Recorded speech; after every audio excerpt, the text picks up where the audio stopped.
पेंडल मध्ये जातो मी. गेले 2-2.5 वर्षात बघितलेलं आहे.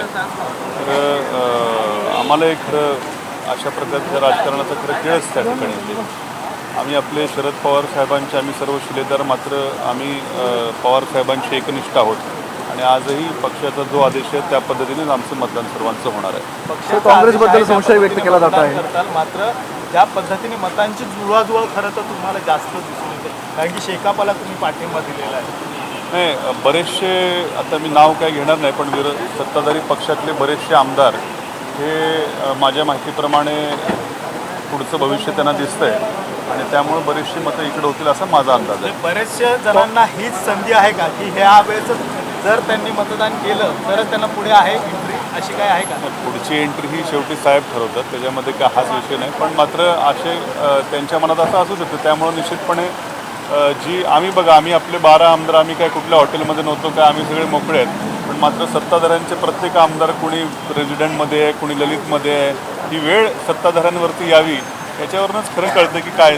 सर, काँग्रेस आमदारावरती संशय घेतला जात आहे. त्यांच्याबाबत त्यांच्या पक्षानेच उत्तर दिलेलं योग्य राहील. मला वाटतं काल आमदार साहेब बोललेत ते.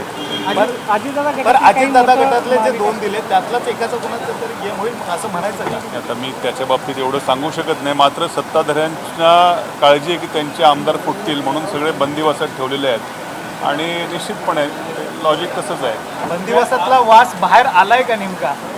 तो कळेल तुम्हाला मतदान मतमोजणी झाल्यानंतर. यांना विजय करण्यासाठी पवार साहेबांची वेगळी रणनीती आखण्यात आली आहे अशी माहिती आहे.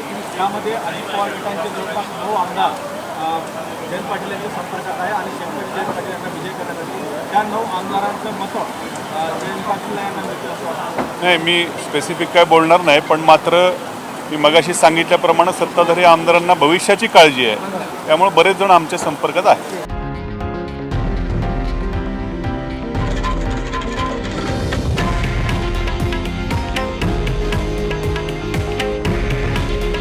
हे आहे देशातील नंबर 1 न्यूज नेटवर्क आणि आपण पाहत आहात TV9 मराठी. काळजी तुमची, हित महाराष्ट्राचं.